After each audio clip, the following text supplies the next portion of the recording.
Dos, tres, cuatro, clap. Bonjour à toutes et tous, bienvenue sur le Sursaut, séminaire perpétuel et permanent d'une université autonome, sise en Berry et aussi en ligne. Donc,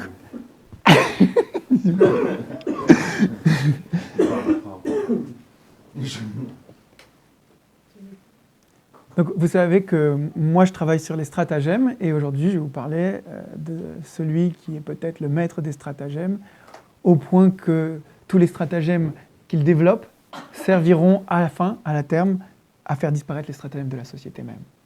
Ok, alors, l'auteur qu'on va étudier, que je vais vous présenter, c'est Anne Feitze. Dans la traduction de Jean Lévy, un sinologue proche du situationnisme, Anne Feitze, c'est un auteur chinois du IIIe siècle avant Jésus-Christ qui écrit dans la période des royaumes combattants. Il est né en moins 280, il est mort en moins 233. L'Empire est fondé en moins 221. Autrement dit, quelque temps après sa mort, l'Empire chinois sera fondé. Il est fondé à partir d'une tradition de pensée théorique qui remonte avant Anne Feitze, qu'on appelle la tradition légiste. Les légistes sont des pragmatiques, des rationalistes, qui essayent de réorganiser l'administration de l'État et de fusionner la discipline militaire avec la discipline sociale, tourner les gens vers le travail laborieux et la guerre, de façon à avoir une armée puissante. Et un des légistes qui viennent avant Anne Feitze, c'est Shang Yang. Et Shang Yang, il dira sans cesse que le but de toute bonne politique, c'est d'abrutir les populations par le travail et de les mettre à la guerre, et surtout de fonder l'organisation sociale, non pas sur des espèces de négociations, de compromis, de bizarreries, mais sur une norme objective, radicale, respectée absolument, au point que, par exemple, il y a une anecdote qui raconte que la femme même de Shang Yang, un jour, lui aurait tricoté un vêtement pas dans les normes impériales du tricot, en utilisant un rouleau trop grand. Et sur ce fait terrible, il l'a répudié, puis jamais revenu avec elle. Autrement dit, pour les légistes, comme Shang Yang et Anne Feitze, c'est des gens qui pensent qu'un État, et surtout un empire, ne peut être fondé que sur une norme objective, rationnelle et inflexible. Moi, ce que je veux vous présenter aujourd'hui, c'est une articulation étrange entre le fait que, d'un côté, les légistes, comme Anne Fey, considèrent que pour fonder l'État, et surtout ici l'Empire, je vous préviens, l'Empire chinois, il est fondé en moins 221, et après se succèdent un certain nombre de dynasties, mais il ne s'effondre qu'en 1912. Autrement dit, c'est en tant qu'empire, en tant que structure politique, c'est quelque chose qui aura duré plus de 22 siècles. Donc voilà. Donc peut-être qu'il y a quelque chose dans ces textes, dans ces théories impériales, de vraiment solide. Bon. La chose étrange que je veux aborder, c'est le fait que d'un côté, donc, les légistes revendiquent l'idée que pour fonder un empire, il faut une norme absolue, objective, rationnelle et inflexible, qui vaut pour tous et toutes, en tout lieu et en tout temps, et qui attribue à chacun des places dans la société, et une conformité entre les noms et les choses. Et en même temps, le fait que quand on lit Anne Fey, c'est bourré de petits stratagèmes duplices et pervers qui ne cessent de venir duper, de présenter des gens duplices, qui rusent, qui trompent, qui trichent, et qui donc en aucun cas sont des gens qui respectent la norme, qui suivent la norme, qui obéissent à la norme, en aucun cas des gens où leur comportement serait transparent à travers le regard de la norme.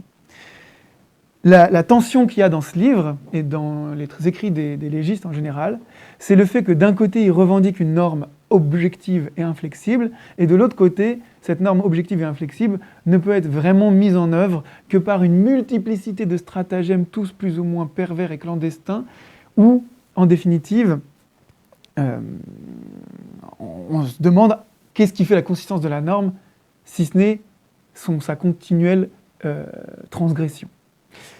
Mais ça ne vaut, dans la théorie impériale de Anne Fey, que pour un seul personnage, le prince, ou l'empereur. C'est-à-dire que, dans ce système théorique, ce qui est intéressant, c'est que cette myriade de perversions, de stratagèmes, de ruses, de duplicités, elles doivent se concentrer en un point du système social, dans les mains de l'empereur. C'est le seul qui, en gros, doit échapper à la norme. Les autres doivent être soumis à une norme inflexible, devenir transparents dans leurs intentions et leurs comportements aux yeux de l'espionnage impérial généralisé. Voilà. Donc ça, c'est un peu le tableau général que je veux vous présenter.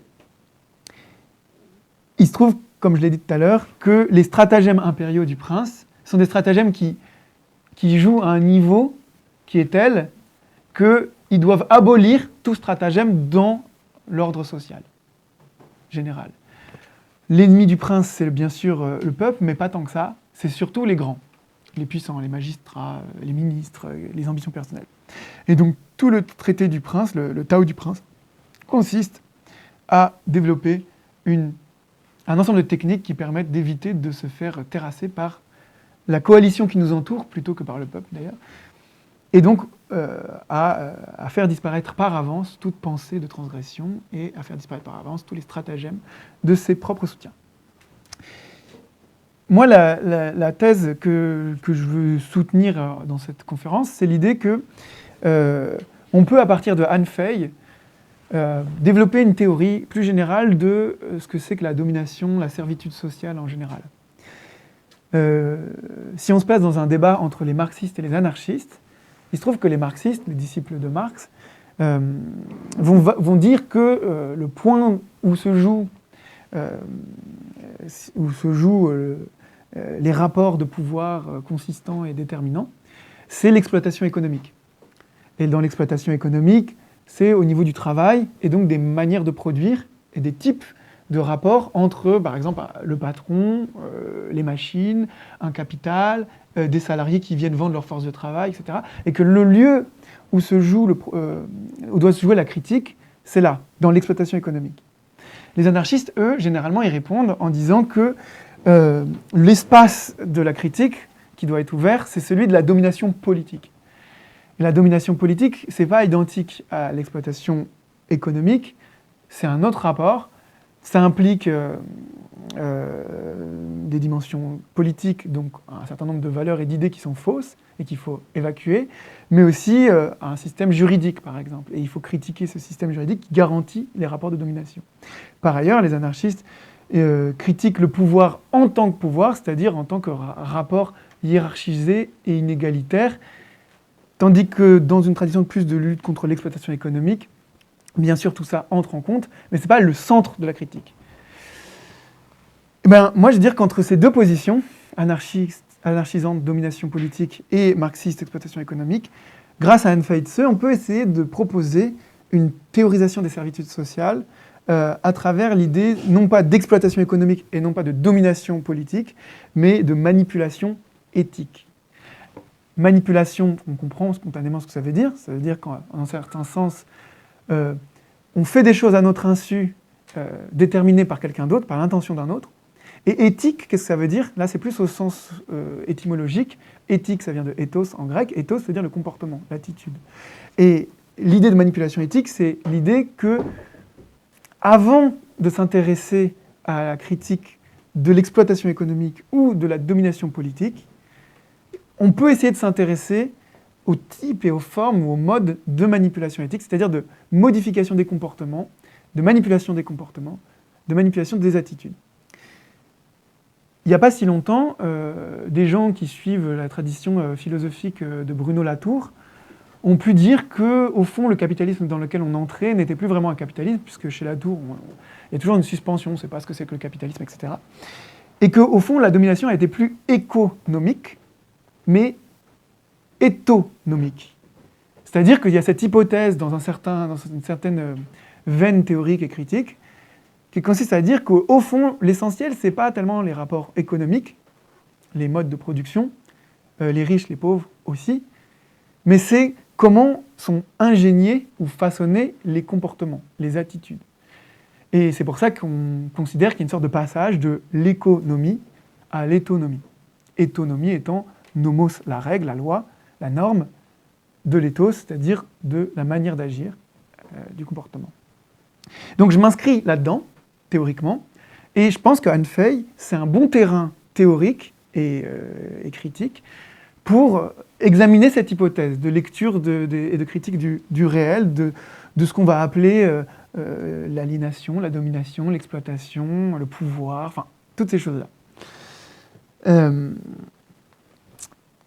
En cela implique de faire valoir un concept, qui est celui que je travaille, qui est le concept de stratagème. Si d'un côté, il y a le salariat contractuel pour l'exploitation économique, d'un autre côté, la hiérarchie disciplinaire pour les anarchistes, pour ceux qui s'occupent de la manipulation éthique, il y aurait quelque chose de l'ordre de stratagème précis et déterminé qu'on pourrait repérer, identifier, critiquer, et en cela, essayer de s'en émanciper. Bon. Ça, c'est la première hypothèse, mais c'est une hypothèse générale. Vous voyez bien, ce n'est pas sur ce texte-là, mais c'est le cadre dans lequel je vais lire de ce texte. La deuxième hypothèse, c'est plus une hypothèse sur le concept d'idéologie. Je ne sais pas si vous voyez ce que ça veut dire idéologie à l'origine ou à la base, mais de manière le plus simple possible, l'idéologie, on va dire que c'est un discours faux qui falsifie l'état de la réalité existante et qui, au lieu de donner une transparence entre le discours qu'on tient sur la réalité et la réalité, une sorte d'adéquation, produit une distorsion, parfois une inversion, ou parfois simplement une confusion. Et il y a plein de métaphores sur le concept d'idéologie, plein de théories de l'idéologie, mais moi je prends en un sens très simple. Eh bien, je vais essayer de montrer dans ce livre, dans le livre de Han Fei-Tse, que sa théorie de l'idéologie, elle est intéressante parce que, au fond, elle ne consiste pas à dire que la réalité est cachée par l'idéologie et que cette occultation de la réalité par l'idéologie serait un moyen des dominants ou de l'empereur pour dominer. En fait, ce qui est plus intéressant et très étonnant chez Han Fei, c'est que l'idéologie pour lui se présente plutôt comme une fin que comme un moyen. C'est-à-dire l'idéologie, elle ne sert pas de moyen pour dominer, mais elle est la constitutive du but que visent les pratiques de domination et de façonnement de l'ordre social. Autrement dit, l'idéologie, ce n'est pas une distorsion entre la réalité et le discours porté sur la réalité chez Han Fei-Tse, c'est le but final des procédures par lesquelles on aliène, on asservit, on domine et on manipule les comportements. Donc, si vous voulez utiliser un autre mot qu'idéologie, l'idéologie chez Han Fei, c'est beaucoup plus une utopie qu'un discours qui recouvre le réel, puisque l'idéologie, c'est la fin visée utopique des dispositifs de manipulation, et pas le moyen par lequel on cache les méchants stratagèmes pour pouvoir dominer autrement. Donc vous voyez, on va avoir en gros deux concepts d'idéologie qui sont exposés et qui s'affrontent.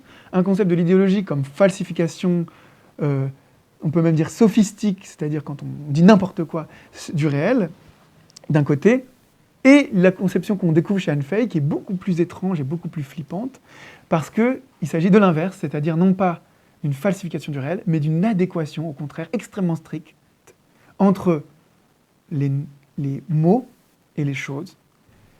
Et le but, c'est de produire cette adéquation et la rendre à elle-même transparente. Autrement dit, chez Han Fei, l'idéologie, c'est une utopie de l'adéquation entre les noms et les choses, entre le discours et la réalité.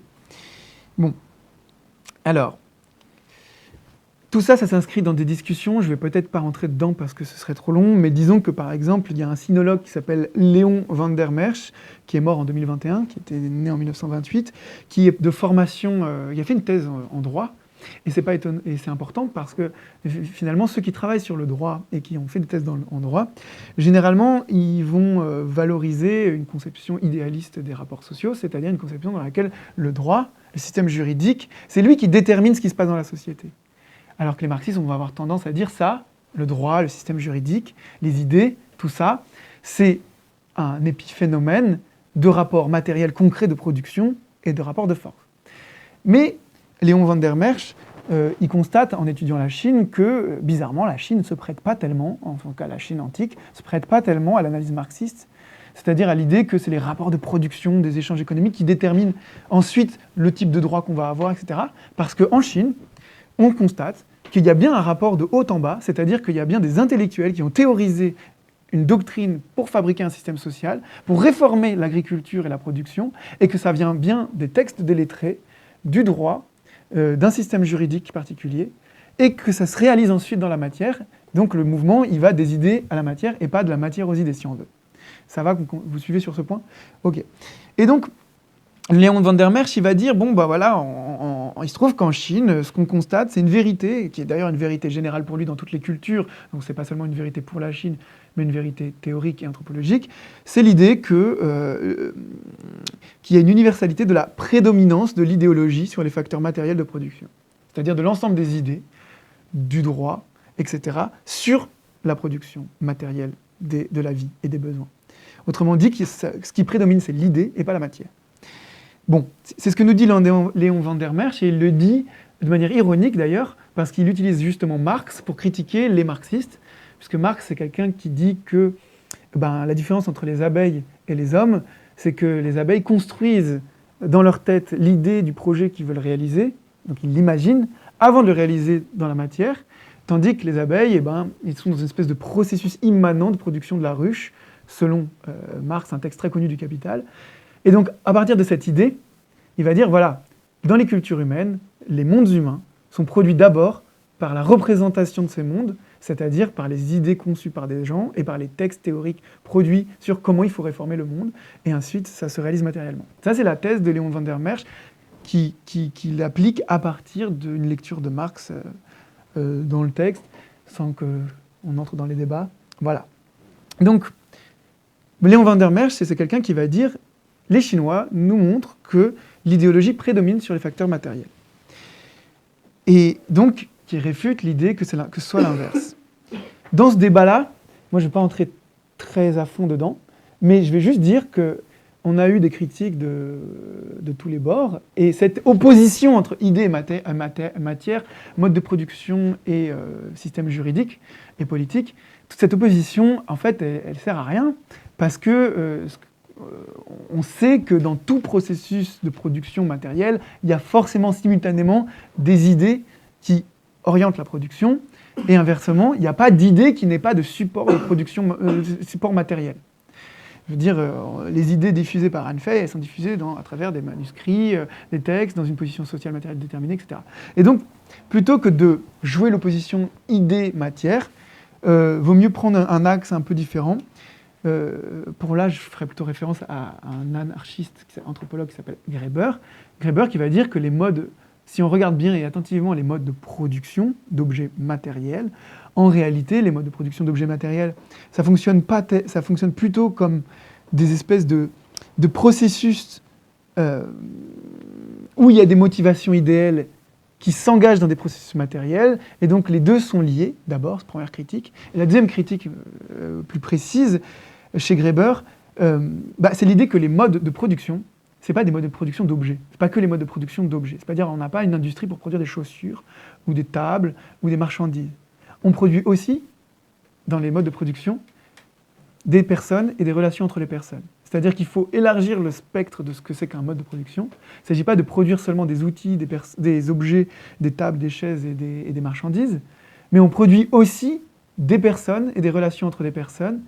Là, il y a l'exemple plus banal de, très longtemps, les femmes ont été occultées comme des personnes qui maintiennent et qui produisent les enfants, et qui produisent les enfants comme personnes, comme des personnes, ainsi de suite. Mais on peut élargir, et même le placer au niveau politique et plus en bon sens à moi, on produit aussi des comportements, et que derrière les modes de production d'objets matériels, il y a d'abord et avant tout des modes de production des comportements, des attitudes et des personnes qui sont susceptibles d'entrer dans des modes de production des objets particuliers. Voilà. Donc en gros, c'est comme ça que je préférerais aborder les choses, pas tellement comme une opposition entre idée et matière, mais plutôt dans un autre angle, celui ni de l'idée ni de la matière, mais des opérations qui traversent les idées et la matière.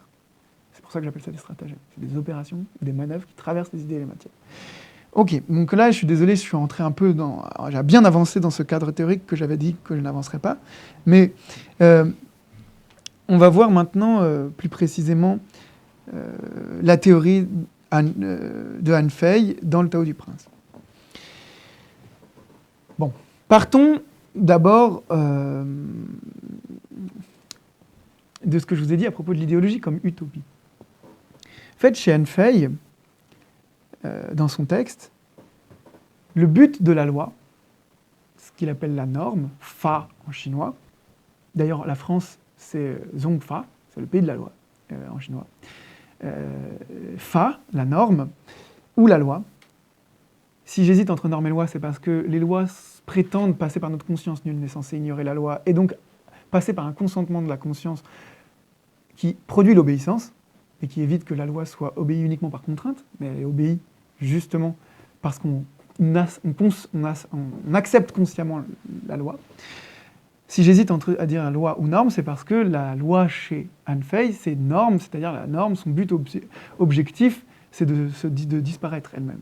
Et justement de travailler plus profondément que la conscience, travailler les corps et travailler l'inconscient. Donc, chez Han Fei, le but de la loi suprême, le but de la loi, c'est la disparition de la loi. C'est que la loi se naturalise. C'est que la loi se change en spontanéité des comportements. Une des phrases, je vais vous citer quelques phrases. « La loi d'un État où règne l'ordre parfait est obéie aussi naturellement que l'on mange quand on a faim et se couvre quand on a froid. Nul besoin d'ordonner. » Et là, c'est intéressant parce que nous, dans notre conception de la loi, on considère la loi comme un commandement, comme un ordre qui nous est donné et qui doit en passer par la conscience. Alors que pour Han Fei, le but de la loi, c'est pas d'obéir à un commandement, mais c'est d'avoir suffisamment reconfiguré l'intériorité des sujets qui y obéissent, de telle sorte qu'ils ne se rendent même plus compte quand ils agissent qu'ils obéissent à la loi. C'est là pour ça qu'on doit passer de la question de la loi à la question de la norme. C'est pour ça que souvent chez Han Fei, la loi ou la norme, Fa, est métaphorisée à travers des éléments qui la naturalisent, c'est-à-dire qui la convertissent vraiment en réalité naturelle, voire même climatologique. Par exemple, Han Fei va dire « C'est ainsi que dans un monde où règne la paix absolue, la loi est comme la rosée du matin. » C'est-à-dire qu'un monde où la loi est suffisamment intériorisée, c'est un monde où la loi nous coule dessus comme la pluie. Dans un monde où la loi est suffisamment intériorisée, la loi est obéie comme le besoin de manger. On mange quand on a faim. Ou obéie comme lorsqu'on remonte presque spontanément la couverture sur soi quand on a froid dans des maisons froides mal chauffées. Jean Lévy, qui est le traducteur de ce texte, il commente et il dit « D'abord dépeinte sous les espèces des instruments de mesure, la loi se fait rosée, doux zéphyr, comme elle peut être rivière, mer ou montagne, à laquelle s'opposent les efforts dérisoires des hommes. » Donc, chez Han Fei, la norme a pour but de devenir une seconde nature. Cette seconde nature, c'est la rosée du matin, c'est le doux zéphyr, et pourtant, et c'est ça qui nous intéresse, son moyen, ses modes de production de cette loi, de cette norme, reposent en fait sur des myriades de techniques de disciplinarisation, de rectification des comportements, de domination et de violence brutale répressive. Et c'est là que se joue un premier type de problème qui est que le but de la loi, c'est de disparaître comme loi, et pourtant, elle exige en continu un travail de rectification, de répression, de punition, etc., etc. Si on revient une minute sur l'idéal de Han Fei, je vais vous lire une belle citation du chapitre 29, Les grands principes, page 264-265.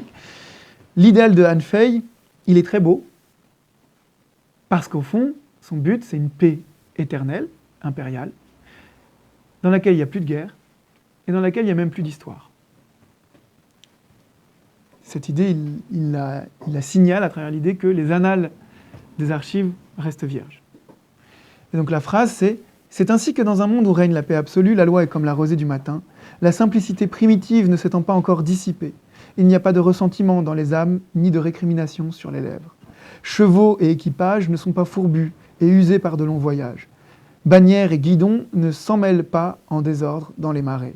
Le peuple ne perd pas stupidement sa vie dans les razzias et les guerres. Les braves ne voient pas leur jour écourté sous les drapeaux, ni les preux, leur nom inscrit dans les chroniques. Les vases sacrificiels ne portent aucun exploit, les fiches des annales restent vierges.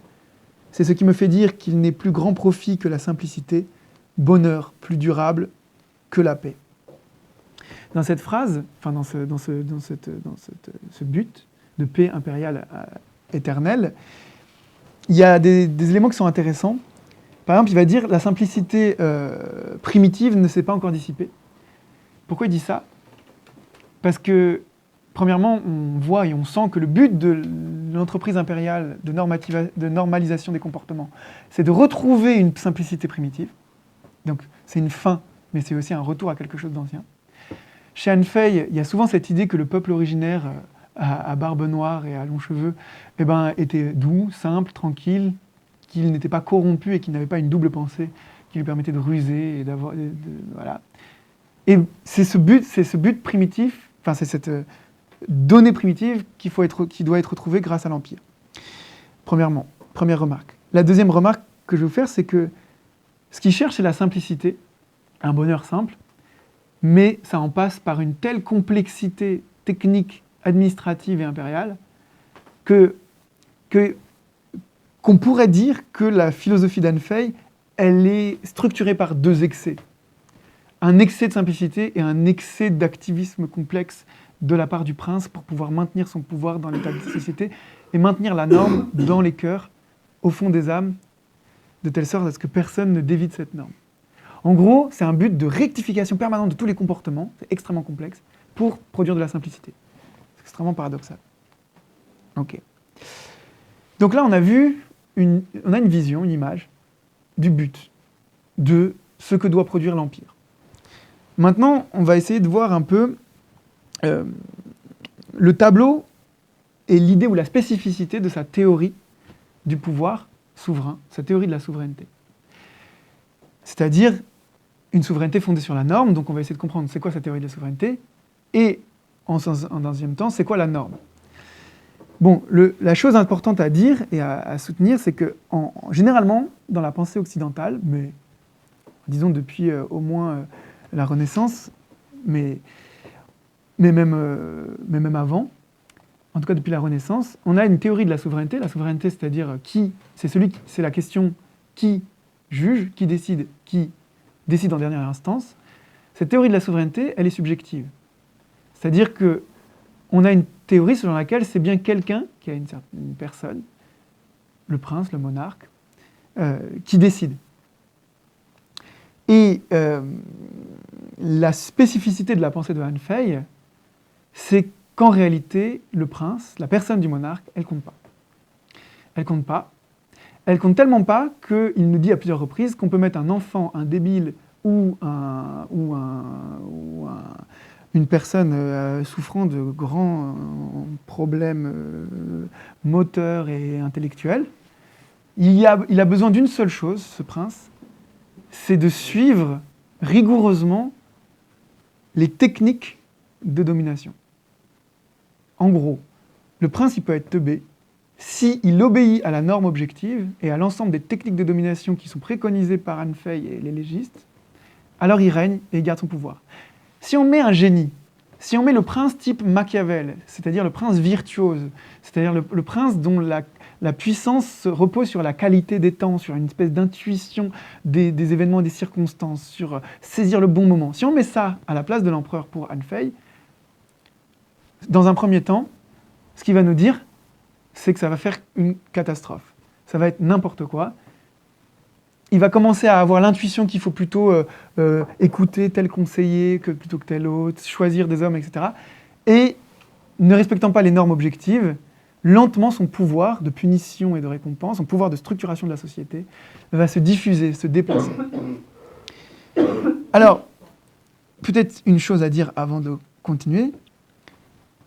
Donc cette théorie de la souveraineté chez Han Fei, c'est une théorie de la souveraineté non subjective, mais objective, fondée sur des techniques, et c'est la maîtrise de ces techniques qui donne le pouvoir.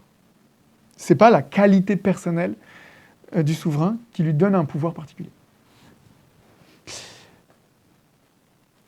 Parmi ces deux techniques fondamentales, il y en a, c'est très simple, et c'est très proche du behaviorisme contemporain, c'est-à-dire du comportementalisme. Les deux techniques fondamentales, c'est très simple, c'est les châtiments extrêmement violents et des récompenses modérées. Les châtiments doivent être continuellement adéquats à ce qui a été fixé et érigé auparavant par la norme. Jamais il ne faut châtier sur la base d'une passion, d'un moment ou d'une improvisation. Il faut châtier quiconque, peu importe qui c'est, du moment qu'il s'écarte de la norme. Et il faut récompenser, non pas les gens qui ont réussi à vous séduire dans votre cours, les bons ministres sympathiques ou votre femme parce que c'est votre femme, mais il faut récompenser ceux qui font en sorte que les techniques de manipulation soient respectées et propagées dans toute la société, qui gèrent le système d'espionnage, etc., etc. Bon. Donc les deux techniques fondamentales, c'est les deux manipules. Il appelle ça les deux manipules. Châtier, récompenser, mais en fonction de la norme. Alors, une petite remarque en passant, mais qui est intéressante et qui nous fait dire qu'on parle à la fois de la Chine antique, mais en même temps un peu du contemporain, en tout cas du tournant des années 2000. Il a été remarqué par le traducteur, mais aussi par des anarchistes mystiques, ésotériques, bizarres, dans une revue qui s'appelle Tikkun. Il a été remarqué par Tikkun et par Jean Lévy que la théorie impériale de Han Fei reflétait d'une manière avouée et non hypocrite la théorie du gouvernement qui est implicite et cachée dans la pensée de l'économie libérale classique. Qu'est-ce que ça veut dire ? Ça veut dire que pour Han Fei, l'empire doit être fondé sur une norme qui redistribue les biens et les torts, qui modifie les comportements et qui se fonde sur un certain nombre de critères, dont l'intérêt personnel. Chez Adam Smith, c'est la même chose. Chez les libéraux, l'économie libérale classique, on pense que le marché redistribue les places de tout le monde de manière immanente, objective, et que ça, c'est fondé sur, un, les intérêts personnels bien compris de chacun, et deux, sur une espèce de main invisible qui redistribue les positions et les places. Pour Jean Lévy ou pour Tikkun, cette main invisible, elle est très visible chez Han Fei, puisque c'est celle du prince. Et ce qui est pensé comme une espèce de spontanéité naturelle du marché chez les libéraux, quelque chose qui se fait tout seul dans le marché, est pensé par Han Fei comme quelque chose de très actif, produit par la maîtrise des techniques de domination et de mise à disposition du peuple et des puissants. Autrement dit, pour Jean Lévy comme pour Tikkun, au tournant des années 2000, la pensée libérale est imparfaite et incomplète. Elle ne voit pas clairement et distinctement que derrière son apparence de spontanéité de marché, en fait, il y a un façonnement. Et ce façonnement, c'est celui de l'Empire. C'est celui que Han Fei montre et propose, c'est-à-dire l'idée de technique de domination et de dispositifs de rectification des comportements. Alors,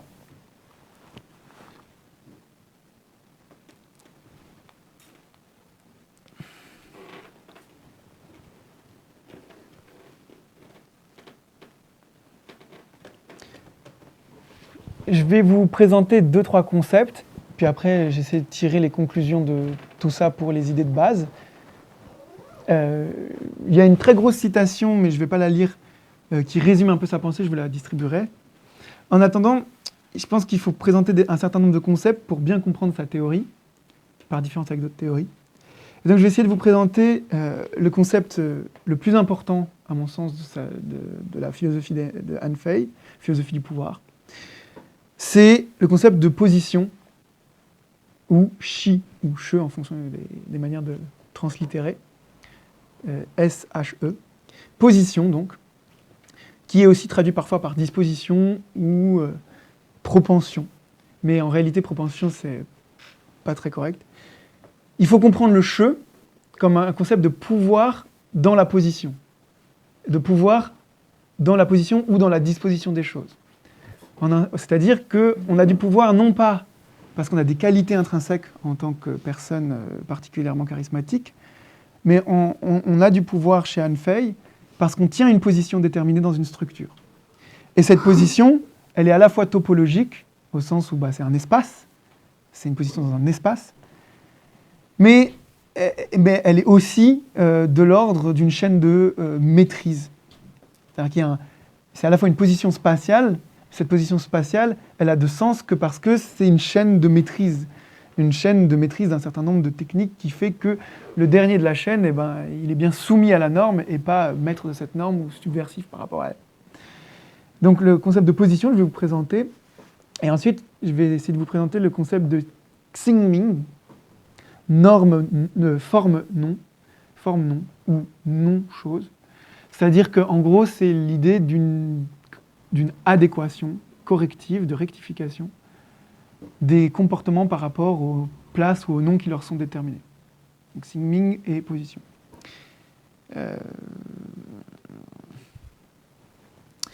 La position d'abord. Alors, pour comprendre la position, il faut l'opposer ou la distinguer d'une autre théorie du pouvoir, qui est la théorie confucéenne, celle des Confucéens, c'est-à-dire celle de Confucius. Les Confucéens, c'est des moralistes. Ils s'intéressent principalement aux qualités intrinsèques du souverain. Par exemple, le den ou le ren, c'est-à-dire les concepts de bienveillance ou de bonne manière de gouverner, etc. Eh bien, il faut savoir que le concept de Han Fei de position est là pour contredire totalement la vision confucéenne du pouvoir.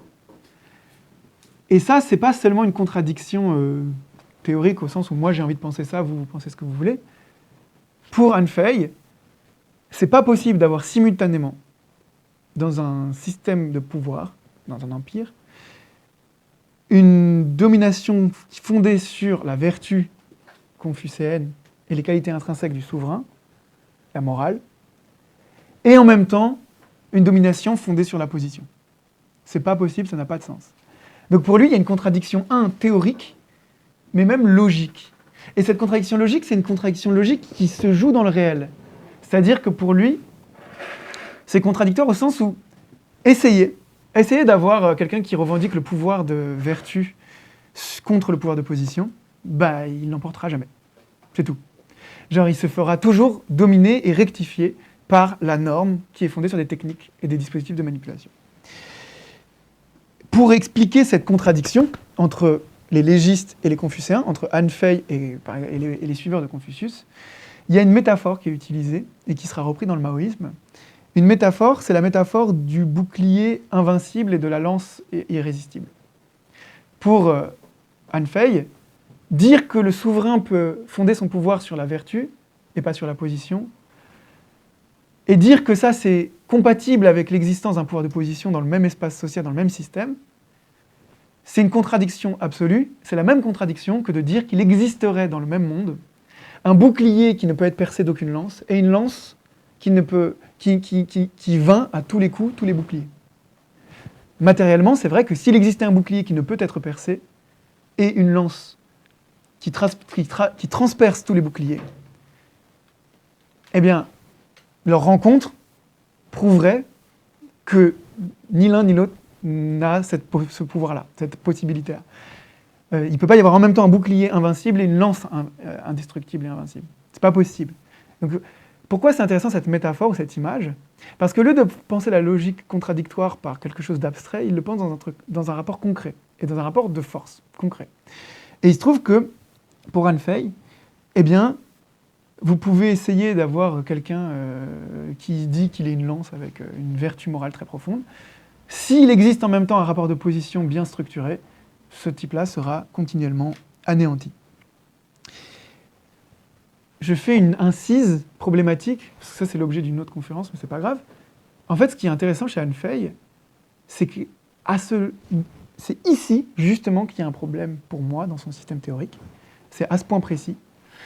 Parce que si on comprend, s'il a raison, c'est-à-dire s'il considère qu'effectivement la position structurelle dans l'ordre de domination et la maîtrise des techniques est invincible, et donc que ne peut pas exister même un pouvoir charismatique, comment rendre raison de ce que nous dit Han Fei plus loin, par ailleurs, concernant ceux qu'il appelle les ingouvernables ? Parce que ce que nous dit Han Fei, c'est qu'il y a quand même des gens dont on ne peut rien faire. Il y a quand même des gens dont on ne peut pas rectifier le comportement.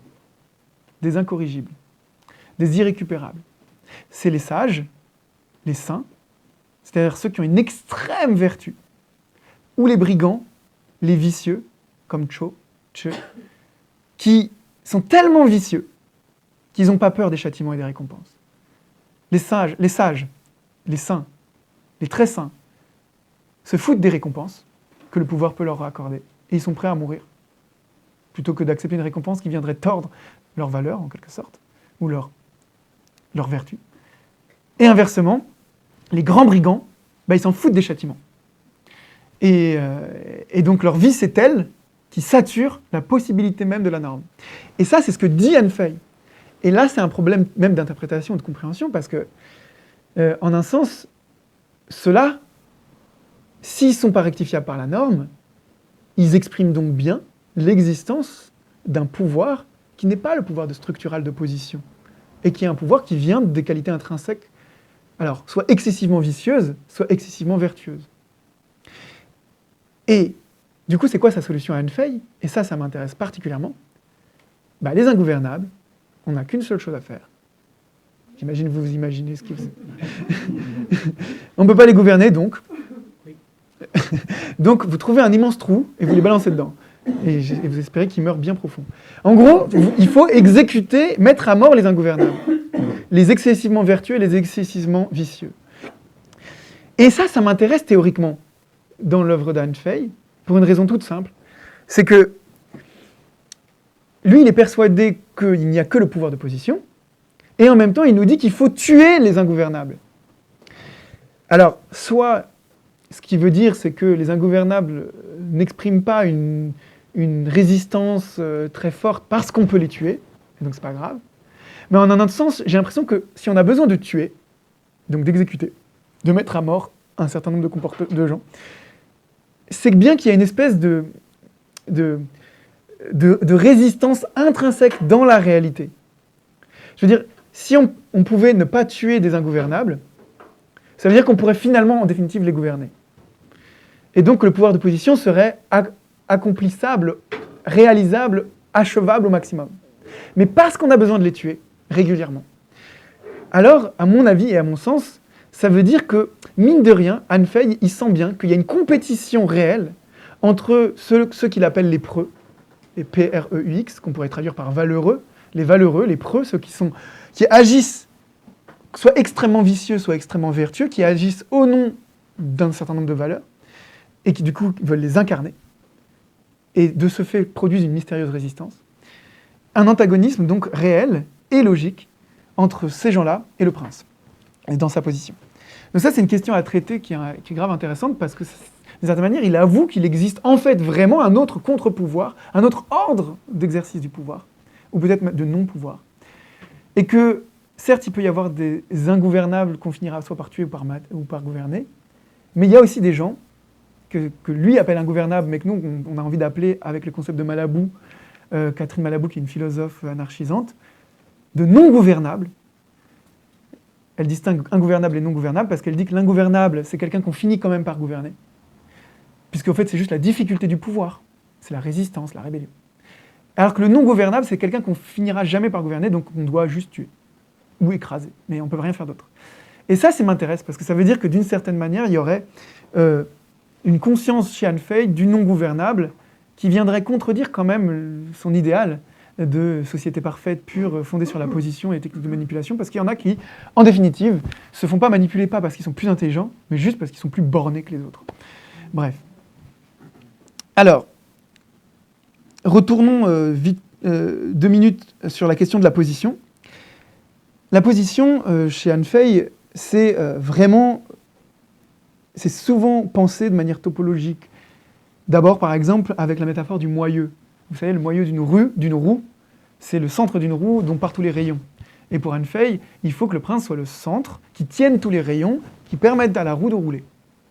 Donc, c'est cette idée de constitution centrale, et les rayons, c'est les ministres, qui doivent être subordonnés au centre.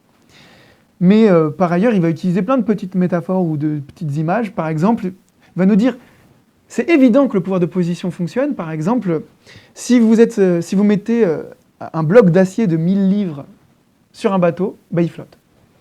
En revanche, si vous mettez une aiguille sur l'eau, directement, il ne flotte pas, cool. Donc, autrement dit, une grosse quantité de matière lourde peut flotter en fonction de la position. Bon, c'est un peu trivial comme exemple, mais il en a tout un tas d'autres.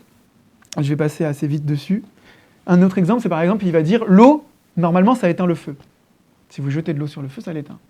Mais si vous mettez l'eau dans une casserole sur le feu, alors là, c'est le feu qui éteint l'eau, en l'évaporant. Et c'est toujours une question de dispositif dans lequel vous mettez la matière ou la réalité, les comportements, et de position dans ces dispositifs. Si l'eau, elle est dans la casserole, elle n'éteint plus le feu. Et au contraire, c'est le feu qui éteint l'eau, enfin qui l'évapore, qui la pulvérise. Donc c'est cette idée que le pouvoir est presque pensé de manière physique. Bon, je pense que là-dessus, on est bon, on a quelques idées bonnes sur ça. Sur quoi, maintenant, repose cette position ? Je vous ai dit sur des techniques de manipulation. Et je vous ai dit sur la récompense et le châtiment. Et je vous ai dit, en passant par cette incise sur les ingouvernables, qu'au fond, le châtiment et la récompense, ça doit pouvoir s'exercer, c'est-à-dire que les gens doivent vouloir des récompenses et avoir peur des châtiments. Eh bien, ça vient de l'anthropologie des légistes, et de Han Fei en particulier, mais de Chang Yang aussi. Leur anthropologie, elle est pessimiste. Leur anthropologie est très proche de l'anthropologie libérale, économique, parce qu'ils pensent que les hommes agissent jamais par bonté de cœur, mais par intérêt et par calcul. Une phrase qui revient souvent, c'est par calcul que le peuple obéit au prince et par calcul que le prince donne des ordres au peuple. Donc chacun, le moyen terme de l'articulation entre les comportements de tous et le comportement de celui qui commande et contrôle, c'est le calcul de ses intérêts égoïstes. Et ces intérêts égoïstes, ils sont déterminés par quoi ? Par des passions. Par la faim, le froid, besoin, ou par la crainte, l'espoir, par des affects. Et si par exemple, quelqu'un comme Chang Yang, c'est-à-dire un prédécesseur de Han Fei, il va dire à plusieurs reprises « Il est dans la nature des hommes de courir après le profit comme l'eau suit la ligne de la plus grande pente. Ce sont leurs intérêts égoïstes qui meuvent les hommes, et le souverain détient la source de toutes les richesses. » Bon, la dernière phrase, c'est juste pour dire que pour que les hommes puissent vouloir obéir au souverain, il faut que ceux qu'ils convoitent soient dans les mains du souverain. Mais un passage particulièrement intéressant et qui rapproche énormément la théorie anthropologique, la question de comment l'homme agit, pourquoi il agit, de l'anthropologie libérale, c'est un passage sur pourquoi les médecins vous soignent et pourquoi les fabricants de cercueils fabriquent des cercueils. Adam Smith, donc un libéral du XVIIIe siècle, penseur de libéralisme classique, va dire que le boulanger, s'il fait du bon pain, s'il essaie de faire le meilleur pain possible, c'est pas parce qu'il vous aime, et c'est même pas parce qu'il aime son métier, mais c'est parce qu'il a intérêt à le faire. Autrement dit, que c'est pas par amour de l'humanité qu'on fait le bon pain, mais par intérêt commercial bien compris. Là, on comprend cette idée. Mais il se trouve que c'est assez fou parce qu'on trouve chez ces gens-là du IIIe siècle avant Jésus-Christ exactement les mêmes remarques. Pas sur les boulangers, mais sur d'autres gens. Je vous lis. Si un médecin suce les furoncles de ses patients, sans avoir aucun lien de parenté avec eux, c'est que l'intérêt le pousse à agir de la sorte. Et c'est le même mobile qui fait qu'un charron fabrique ses carrosses en espérant que l'empire soit prospère, tandis qu'un fabricant de cercueils souhaitera qu'il y ait beaucoup de décès. Non que l'un soit bon et l'autre méchant, non que du coup que le charron ou le médecin soit bon et que le fabricant de cercueil soit méchant. Le fabricant de cercueil, il a intérêt à ce qu'il y ait beaucoup de morts. Non que l'un soit bon et que l'autre méchant, mais simplement parce que s'il n'y a pas de riche particulier, le premier se trouvera sans client, alors que sans décès, le second ne pourra écouler sa marchandise. Le menuisier ne déteste pas ses semblables, il a seulement intérêt à ce qu'ils meurent. Et c'est assez intéressant, parce que c'est exactement l'anthropologie libérale, c'est-à-dire l'idée que c'est pas la question de bon, méchant, c'est la question de l'intérêt. Et le calcul de l'intérêt, c'est ça qui va structurer l'ordre libéral, comme chez Han Fei, l'ordre impérial. Donc, pour pouvoir gérer ces gens qui sont fondés sur leurs calculs égoïstes et leurs intérêts et leurs passions, il faut faire des freins et des incitations, mettre en œuvre des freins et des incitations. C'est là que les châtiments et les récompenses fonctionnent, et ça, on a à peu près compris comment ça devait fonctionner. Jean Lévy rapproche ça du comportementalisme qu'on trouve aussi d'ailleurs en informatique, c'est-à-dire le fait de punir ou de récompenser quelqu'un, et c'est comme ça qu'on façonne son comportement. Sauf que là, ça se fait à l'échelle de l'Empire entier, et pas de dispositifs expérimentaux. Ok, donc on a la position qui s'oppose à la vertu confucéenne. On a la norme qui s'applique grâce aux récompenses et aux châtiments. Et elle fonctionne sur des gens qui eux-mêmes sont mus par un ressort qui est la passion et l'intérêt égoïste. C'est ça le système anthropologique de base. Maintenant, je veux juste vous exposer et finir probablement là-dessus, après je fais la conclusion, mais Xingming, je ne sais pas le prononcer, heureusement qu'il n'y a pas de sinologue ici, mais s'il y en a, dites-moi. C'est-à-dire le rapport entre nom, chose, fonction. Nom, fonction, chose. Au gros, le slogan de Han Fei, c'est « à nom correct, chose assurée ». À nom correct, chose assurée. Je vais vous donner un exemple tout bête, avant de rentrer dans le détail. Pour Han Fei, si le préposé, celui qui est nommé le préposé au chapeau de l'empereur, c'est le type qui a sur son front l'étiquette « tu t'occupes des chapeaux de l'empereur », donc qui est le chapeautier de l'empereur. Si ce type-là s'approche du lit de l'empereur pendant qu'il dort, et lui remonte par générosité la couverture le long du corps parce qu'il se dit qu'il va peut-être avoir froid, au réveil, l'empereur le fera exécuter. Les noms, les fonctions et les choses doivent être en rapport d'adéquation. Autrement dit, celui qui s'occupe des chapeaux de l'empereur, il s'occupe des chapeaux de l'empereur. S'il fait un geste envers la couverture de l'empereur, on lui coupera tout ce qui dépasse. C'est-à-dire, en ce qui concerne, on le jettera dans un gros trou. Et c'est littéral, hein, dans le texte, il y a un passage intéressant où il y a un prince qui s'accompagne d'un conseiller, ils arrivent dans une grande région et ils tombent sur un immense trou sans fin, un abîme profond. Et là, le prince, il fait « Ouais, il y a des gens qui se sont déjà jetés là-dedans volontairement ?» Et le mec fait « Bah non, jamais, évidemment pas. Est-ce qu'il y a des gens qui sont tombés dedans et qui sont ressortis ?»« Ah non, non, ceux qui tombent dedans, ils ressortent pas. » « Est-ce qu'il y a même des animaux qui se sont jetés dedans volontairement ?»« Ah non, non, ça arrive jamais. »« Ah bon ? Bon, bah alors on peut gouverner. » En gros, c'est ça, il faut pouvoir n'avoir aucun suicidaire, aucun délirant. Enfin, c'est intéressant de voir que pour gouverner, il ne faut pas ces anormaux-là qui sont extrême vertu ou extrême vice, et ou fous ou suicidaires. Bon, bref. Donc, à non correct, chose assurée.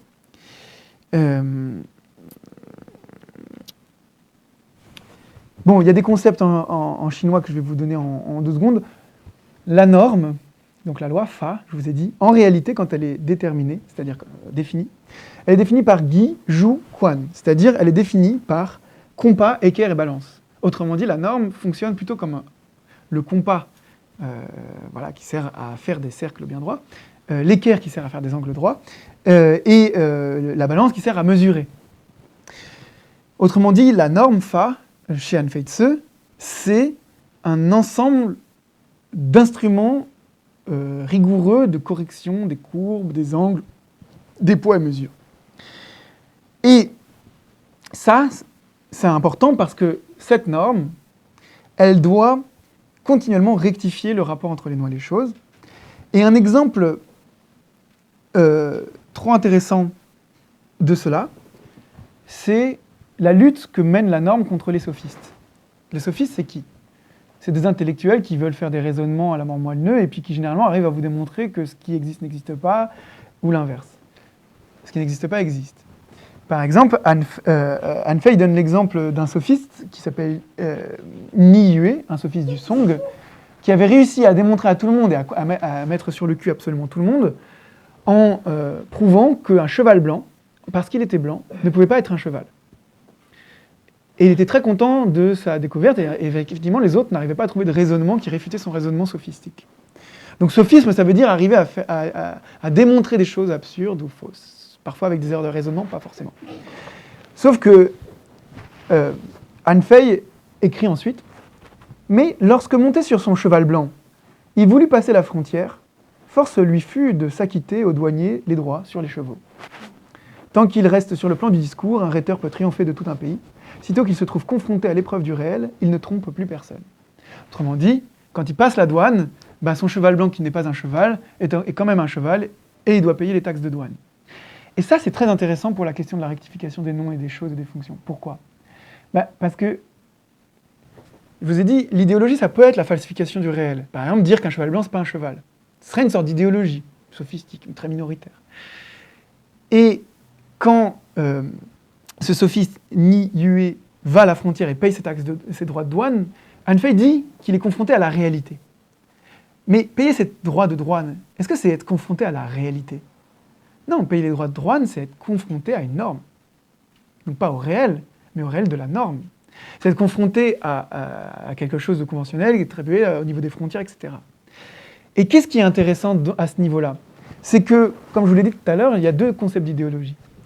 chez Han Fei, il y a l'idéologie qui n'est pas présente chez Han Fei, qui ne fonctionne pas, c'est l'idée de falsification du réel sophistique, comme le cheval blanc n'existe pas, n'est pas un cheval, et l'idéologie comme réalisation adéquate du rapport entre les noms et les choses, entre les noms et les fonctions.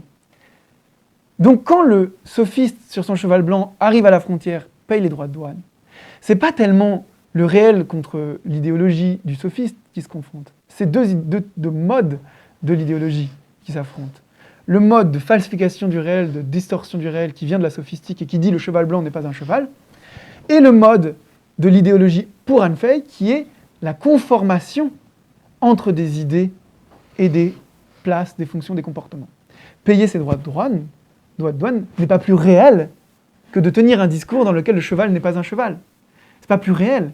Simplement, il y a quelque chose d'autre qui se joue là, et qui est que, eh bien, si tu ne payes pas les droits de douane, il y a tous les stratagèmes techniques de l'Empire qui vont finir par t'emmener sur l'échafaud. Voilà, tu finiras mal.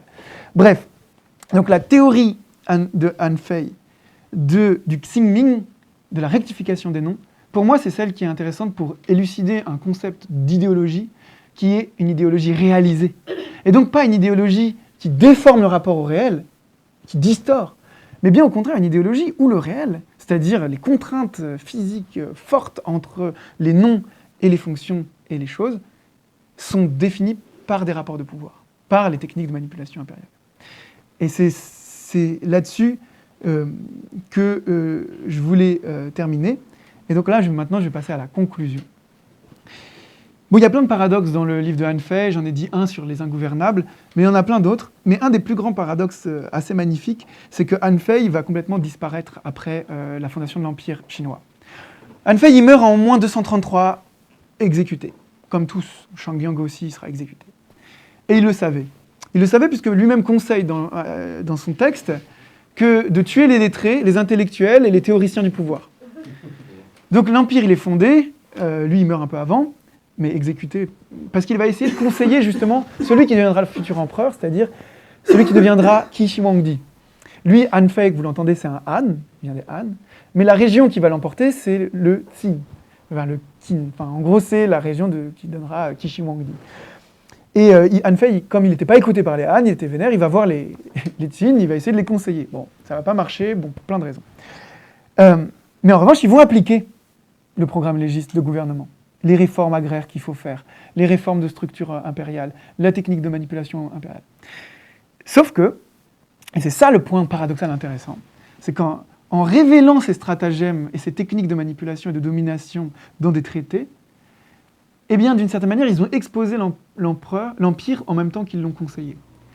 Parce que si ça reste trop dans les mémoires, si on l'étudie trop, ça risque de faire des troubles. Et là, c'est intéressant parce que c'est un vrai paradoxe. C'est-à-dire que,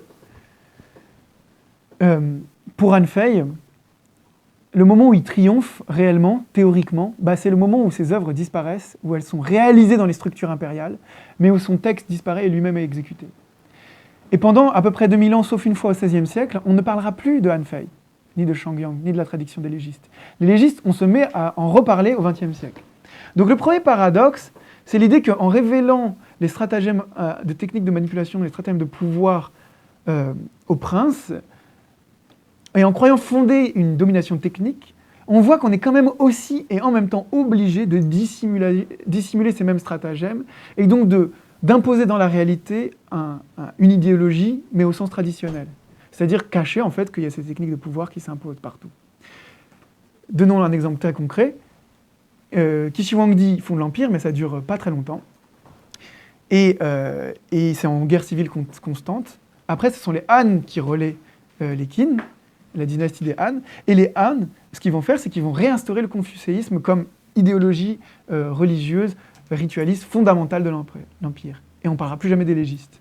Et ça, c'est intéressant, parce que ça veut dire que ce que dit Han Fei, c'est faux et vrai à la fois. C'est-à-dire que le but des techniques de pouvoir soit de produire l'idéologie comme adéquation des noms et des choses, implique aussi une idéologie au sens de falsification du réel, c'est-à-dire faire croire que si le gouvernant gouverne, c'est parce qu'il est vertueux, parce qu'il a du mérite, ou peu importe. C'est-à-dire qu'il y a un retour de l'ancienne vision idéologique, alors même que sa théorie tendrait vers le contraire. Donc quand ça se réalise en pratique, il faut que ça disparaisse dans la théorie, dans la conscience. Et là, on revient à la vieille idéologie au sens de distorsion du réel. Deuxième petit paradoxe pour conclure. Là, c'est plus un paradoxe méthodologique ou théorique. C'est que, bon, le traité de Han Fei, c'est une compilation de plein de stratagèmes, plein de techniques et plein de recommandations pour gouverner, qui viennent des légistes, des observations historiques, et aussi d'un mélange de réflexions sur le Tao et sur la doctrine taoïste. Et il se trouve que, en fait, ces conseils, ce sont des manuels pratiques, censés vraiment conseiller des vrais princes. C'est pas pour moi, universitaire, c'est censé vraiment conseiller des princes. Sauf que au fil du temps, l'usage qu'on va faire des légistes, etc., ça va être un usage en termes de représentation. C'est-à-dire, on va se dire, la Chine, elle pense comme ça. Elle a un modèle, un système de pensée, une cosmovision où il y a ça, ci, ça, ça. Et c'est ça qui est intéressant, c'est qu'en gros, c'est pas vraiment un paradoxe, mais c'est que ce qui est à vocation d'abord pratique, le conseil circonstancié précis, à quelques années, à quelques encablures de l'avènement d'un véritable empire, devient progressivement dans les études, dans les reprises de ces textes, un simple objet de curiosité historique pour connaître les représentations mentales d'un peuple d'il y a 23 siècles. En gros, c'est ce que dit Anne Cheng, qui est une sinologue du Collège de France. Elle dit « ça commence comme des méthodes pragmatiques, et au fur et à mesure qu'elles sont étudiées, reproduites, etc., ça devient plutôt des mythes ou des cosmovisions. L'empire qui était désiré réellement, pratiquement, devient un empire cosmique, mythique, devient des images.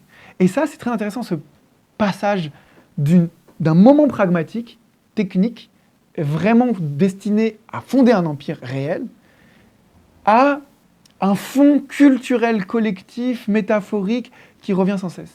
Je me souviens d'ici, il y avait une très belle conférence d'Ulysse sur un penseur zen. Et en fait, ce qui était intéressant, c'est que le penseur zen, il pensait à la cuisine, et il n'avait de cesse d'articuler les concepts de la meilleure cuisine, du meilleur rapport technique à la production d'aliments, les meilleures saveurs, à être comme en présence de l'empereur. Et servir à quiconque comme si on servait à l'empereur. C'est-à-dire qu'en gros, la vie impériale reste et se maintient en permanence, cette fois comme un fond à partir duquel on pense. Donc ça, c'est un autre paradoxe que je peux développer plus avant, mais qui permet d'ouvrir en général le propos. Et je conclus donc définitivement sur les thèses que moi je soutiens sur tout ce que je vous ai dit. Premièrement, chez Han Fei, l'idéologie n'est pas distorsion du réel, mais utopie achevée d'adéquation effective entre les noms et les choses. Deuxièmement, il y a un autre point, mais je ne l'ai pas abordé en réalité, mais je ne l'ai pas développé, mais on est passé dans un régime de pouvoir généralisé, qui se voit en Chine et partout ailleurs, qui est économique avant d'être économique. Même si, évidemment, les deux s'articulent. Okay. Comment ? Économique, c'est-à-dire qui régit et norme les comportements avant, pour rendre possible, par exemple, les choses qui anciennement sont extraction de plus-value, salariat, etc. C'est pas quelque chose complètement irrationnel, ni même pas. C'est présent parfois dans certains aspects du marxisme. Premièrement, il y a ça. Deuxièmement, par exemple, quelqu'un comme Michel Ferrer nous dit qu'on est dans un capitalisme financiarisé, et dans un capitalisme financiarisé, les gens sont moins des salariés qui attendent salaire d'un patron, et qui vendent leur force de travail contre un salaire, et deviennent de plus en plus des gens qui s'auto-valorisent pour recevoir du crédit, c'est-à-dire pour être financés en fait. Ça se voit très bien avec les influenceurs ou avec les gens comme ça, ou les auto-entrepreneurs, c'est des gens qui cherchent du crédit, qui essaient d'avoir du crédit pour avoir des financements. Or ça travaille quoi ? Ça travaille la morale, ça travaille l'éthos, ça travaille la manière d'être. Tu vois, un travailleur qui veut travailler pour un capitaliste dans une usine, il n'a pas besoin de se dire... Il sera discipliné par l'usine elle-même, mais il n'a pas besoin de se vendre lui-même à travers une image qui lui donne un crédit qui fait qu'il va être investi par un capitaliste. Non, généralement, il vend sa force de travail. Et donc, il y a plein de petits éléments qui nous font dire que peut-être, si on veut viser efficacement les formes sociales, en fait, il faut refuser un certain nombre de configurations éthiques qui sont proposées par l'ordre actuel. Enfin, en gros, par un certain nombre d'incitations, d'inventions, etc. Bon, ça, c'est la conclusion méthodologique. Donc, manipulation éthique primerait comme objet critique sur l'exploitation économique ou la domination politique. C'est-à-dire qu'en fait, il n'y a de domination politique, c'est-à-dire juridico-idéale, de questions de parti, de ça, que parce qu'il y a d'abord de la manipulation éthique. Il n'y a d'exploitation économique que parce qu'il y a d'abord de la manipulation éthique.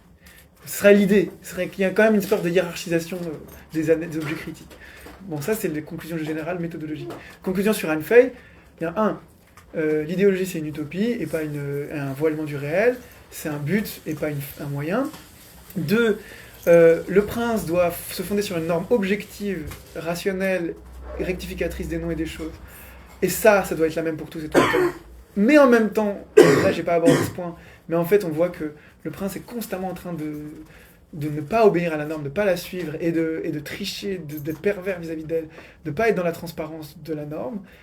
Et donc il y a une sorte de maximisation de toute la duplicité, du prix du côté du prince, tandis qu'une transparence totale de la société. Et troisième point, c'était juste l'idée qu'il serait intéressant d'essayer de faire une lecture des textes qui soit moins... En gros, dans l'histoire des idées et de l'histoire de la philosophie, il y a une évolution. D'abord, on a fait, dans les années 60, entre 50 et 70, on a fait de l'histoire des systèmes de pensée. Et donc, on pensait les systèmes internalistes en cohérence. Ensuite, on a fait de plus en plus l'histoire des polémiques. Et donc des systèmes de pensée plus à qui il parle, en fait, c'est quoi le débat à l'époque, etc. On est arrivé à un moment où on fait une histoire de l'histoire de la philosophie, donc l'histoire de l'institutionnalisation de la philosophie. Et j'ai l'impression on débouche dans un travail d'histoire de la philosophie qui devrait peut-être être plus de l'ordre de utiliser les textes théoriques, philosophiques, etc., pour comprendre les crises institutionnelles qui se jouent ici et là. Voilà. Bon, ça, c'est peut-être un peu trop abstrait, même pas très clair. Bon, voilà. Super. Bravo. Bravo.